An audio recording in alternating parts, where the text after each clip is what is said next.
जय हिंद सभी को। तो कैसे हो आप लोग? चंद्रयान 3 जो है वो लैंड तो हो चुका है, लेकिन उससे जुड़े हुए सवाल जो है वो लोगों को, आम जनता को परेशान कर रहे हैं। आम भाषा में हम समझाएंगे, टेंशन क्यों ले रहे हो आप लोग। सबसे बड़ी बात तो ये कि चंद्रयान 3 पे 615 करोड़ रुपए लगे और वो सिर्फ 14 दिन काम करेगा। भाई बहुत पैसा लग गया है। दूसरी बात ये है कि चंद्रयान 3 ने वहां पे बर्फ को खोजा है और वहां से अजीब अजीब आवाजें आ रही है। किन चीजों के ऊपर उसने पर्दाफाश किया है, जरा इसके बारे में हम लोग बात करने वाले हैं और इसरो से जुड़ी हुई कुछ तमाम बातें एक ही वीडियो के अंदर हम लोग करने वाले हैं। वीडियो बहुत लंबी नहीं है, छोटी वीडियो है, पूरे बने रहिएगा। और हाँ, कहते हैं हमको प्यार से इंडिया वाले, जब हम लोगों ने चंद्रयान 3 का मिशन किया, वीडियो को शुरू करने से पहले मैं पाकिस्तानी मीडिया को एक जवाब देना चाहती हूँ।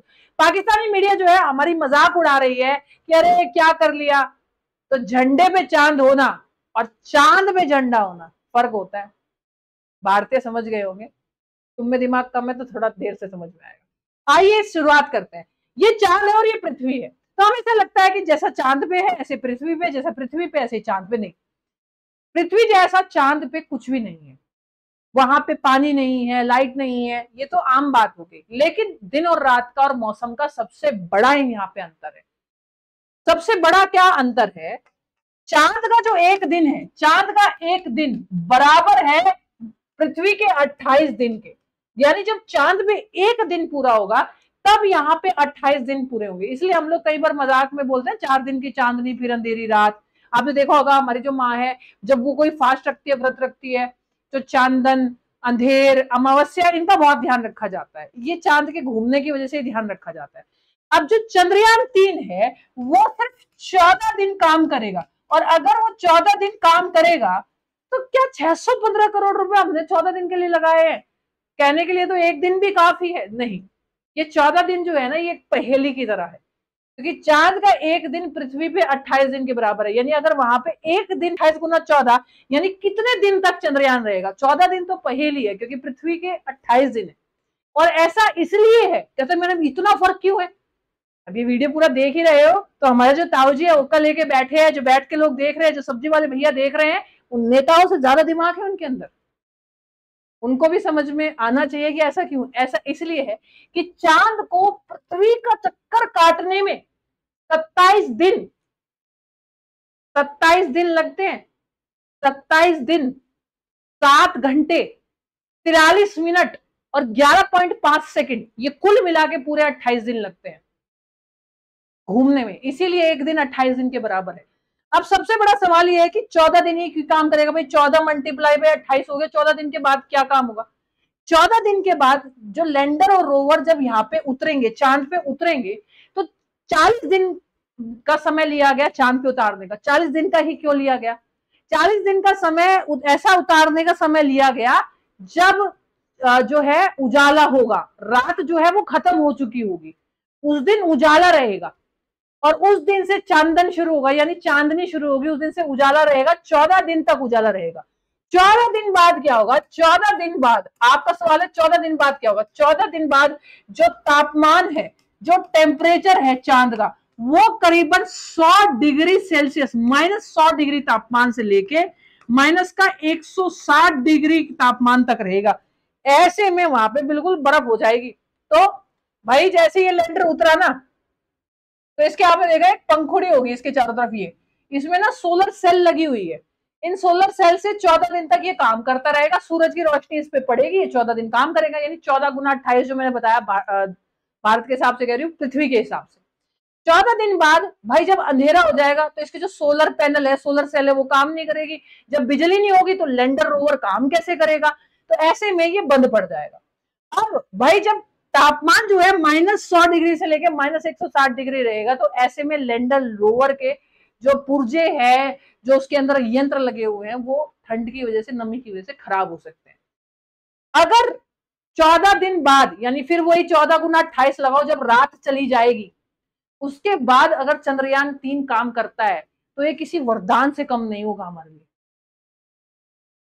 ये आपको 14 दिन की कहानी समझ में आ गई होगी। अब चंद्रयान 3 को लाने से हमें क्या फायदा है? बहुत देश में पैसा आने वाला है। पता है चंद्रयान 3 के उतरते ही ना पूरा का पूरा शेयर मार्केट उछल के पड़ा है और बहुत सारी कंपनी जो है ना भारत में आके इन्वेस्ट करने वाली है।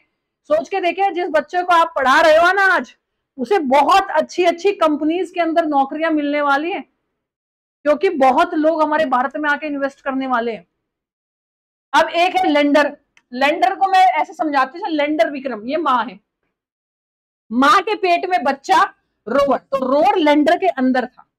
चंद्रयान 2 जो फेल हुआ ना, उसने चंद्रयान 3 को उतारा। कैसे उतारा? अब जैसे ये धरती पे उतरा, लैंडर जैसे धरती पे, माफ कीजिएगा, लैंडर जैसे ही चांद पे उतरा, तो उतरते ही ये टूट गया, ये यहां से टूट गया। तो जब ये टूट गया तो इसके अंदर, पेट के अंदर जो रोवर था वो भी टूट गया। लेकिन आपने सुना होगा कि चंद्रयान 2 से संपर्क हो रहा है। संपर्क किससे हो रहा था? संपर्क किससे साधा जा रहा था? इसके बारे में बात करते हैं। तो भाई सबसे बड़ी बात तो ये है कि आदि पुरुष जो है वो 700 करोड़ रुपए की मूवी थी, जिसमें हमारे सनातन धर्म का इतना ज्यादा मजाक उड़ाया गया, बहुत ज्यादा, है ना। आप सभी को पता है इसके बारे में क्या बनाऊं। इतनी घटिया मूवी जब 700 करोड़ में बनी, और सोचो 615 करोड़ में ऐसी ऐसी चीज बनी जिसने पूरे दुनिया में हमारा नाम किया और दुनिया में निवेश आएगा। तो मेरी भैया डायरेक्टर लोगों से गुजारिश है कि ये मूवियों में पैसा डालना बंद करें। हमारे इसरो को पैसे की जरूरत है।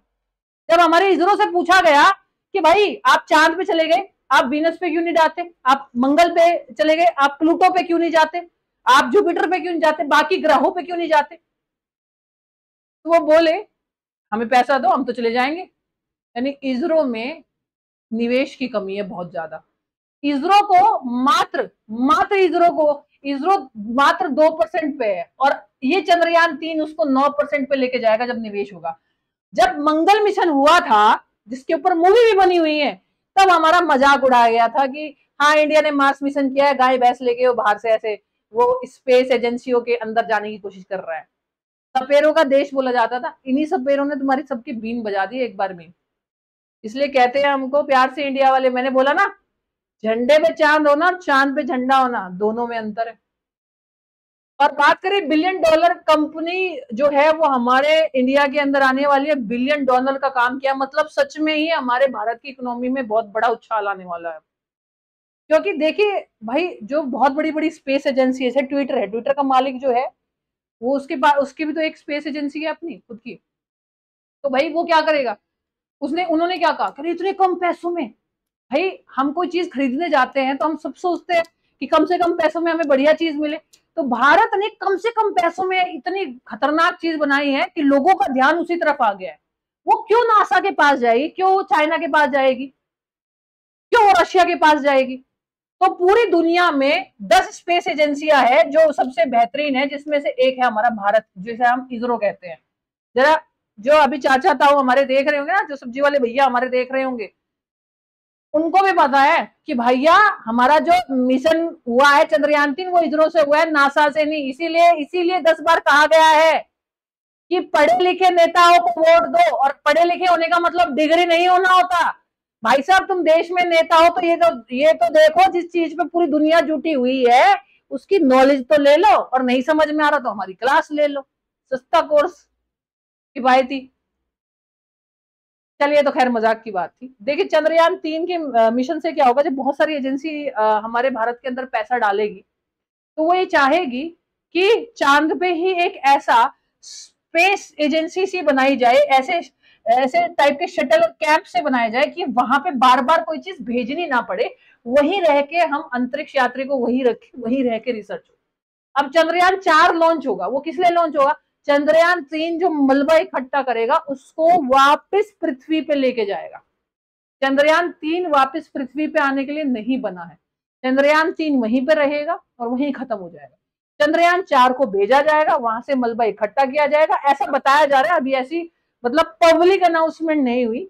ऐसे बहुत सारे चंद्रयान 4 3 लॉन्च हो गए, लेकिन ऐसा बोल रहे हैं कि 4 को लॉन्च करेंगे ताकि वो जो मलबा जो वहां पे इकट्ठा हुआ वो लाया जाए, रिसर्च की जाए, और ऐसे बार बार इतना पैसा ना लगाना पड़े, वहीं पे ऐसा कुछ किया जाए। ऐसा फ्यूचर में प्लानिंग हो रही है कि 2030 तक ऐसा कर पाएंगे हम लोग। अब दूसरी बात यह है कि चंद्रयान 2 जब फेल हुआ तो इससे भाई 11 साल लगे थे, 11 साल लगे थे चंद्रयान 2 को। और चंद्रयान 2 जब फेल हुआ 11 साल में बना था, कुल 2 किलोमीटर की लैंडिंग बची हुई थी, 2 किलोमीटर में आते ही टूट गया। अब ऐसा कैसे चंद्रयान 2 से कैसे भाई, जब वो टूट गया, वो खराब हो गया, तो उससे संपर्क कैसे साधा जा रहा था? देखो संपर्क ऐसे साधा जा रहा था, कम्युनिकेशन ऐसे हो रहा था। जो चंद्रयान 3 है ना, इसमें 3 चीज होती है। एक तो ऑर्बिटर होता है, एक लैंडर और एक रोवर। वो तो मैं तुम्हें बता दी, ये माँ है और ये माँ के पेट में बच्चा है।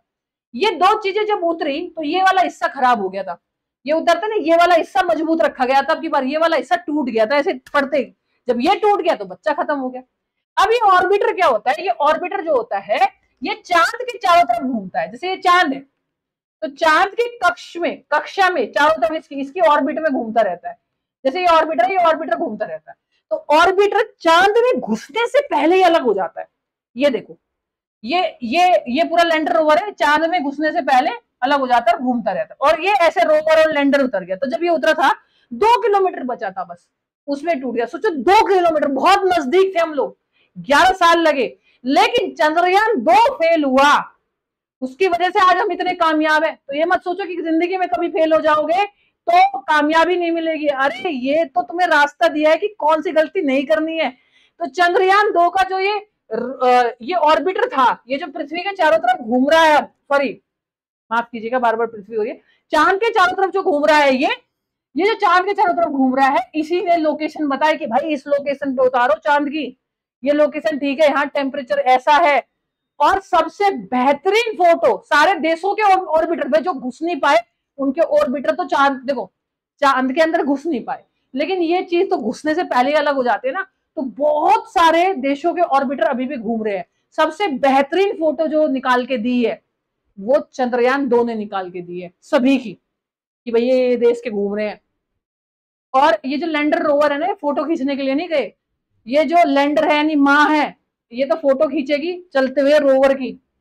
रोवर सामान इकट्ठा करेगा रोबोट की तरह एक छोटा सा, और देखेगा यहाँ पे पानी है, यहाँ तापमान क्या है, यहाँ सिलिकॉन है, यहाँ ऑक्सीजन है या नहीं है, कितना है, गैसों के बारे में चेक करेगा। तो मेरे हिसाब से छोटी मोटी बातें आपको समझ में आ गई होगी। तो लैंडर वो जो लैंड करा, जिसे हमने विक्रम नाम दिया, माँ जिसके पेट में बच्चा है, रोवर प्रज्ञान, ये पूरी रिसर्च करेगा। ये है खलीफा। और इसको चार्ज करने के लिए दोनों के ऊपर सोलर पैनल लगाए गए हैं, वही सोलर पैनल जो बिजली बचाने के लिए छतों पे लगाए जाते हैं। तो मेरे हिसाब से आपको पूरा ज्ञान जो है वो इस वीडियो में समझ में आ गया होगा। और जिन लोगों को नहीं पता हमारी एप्लीकेशन क्या है, तो हमारी एप्लीकेशन थी साइंस बाय प्रिया मैम, जिसका नाम हमने बदल के कर दिया है exam leader, where success is at home. भाई घर बैठे पढ़ लो, घर बैठे सक्सेस मिलेगी, क्योंकि ऑनलाइन क्लास है। तो एग्जाम लीडर को अभी डाउनलोड करो, हमारे सारे कोर्सेज जो है, फ्री क्लासेस भी मिलती है भाई, सारे कोर्स मिलते हैं। और हम लोगों ने ये ऐसा क्यों रखा हुआ है? ये ऐसा इसलिए रखा हुआ है ताकि हर एक इंसान तक ज्ञान जा सके। सस्ते से सस्ते में टेक्नोलॉजी का इस्तेमाल करो ना भाई। चलिए, अगर आपको वीडियो पसंद आई है तो कमेंट सेक्शन में, और नहीं भी आई है, वीडियो पसंद आई है नहीं आई है, सेशन को लाइक करना है या नहीं करना है, यह आपके हाथ में है। लेकिन कमेंट बॉक्स में आप भारतीयवासी जय हिंद लिखना ना भूले। और दूसरी बात यह है कि बेल आइकन एक होता है सब्सक्राइब का, वो दबा दीजिएगा, ताकि हमारी अगली वीडियो जब आए साइंस के बारे में, कि पेट में एसिडिटी क्यों होती है, आईवीएफ क्यों होता है, सूरज का एक मिशन है, ऐसा कुछ आए, तो आपको नोटिफिकेशन मिल जाए। तब तक के लिए thank you so much, bye bye, love you all, जय हिंद लिखना ना भूले, जय हिंद।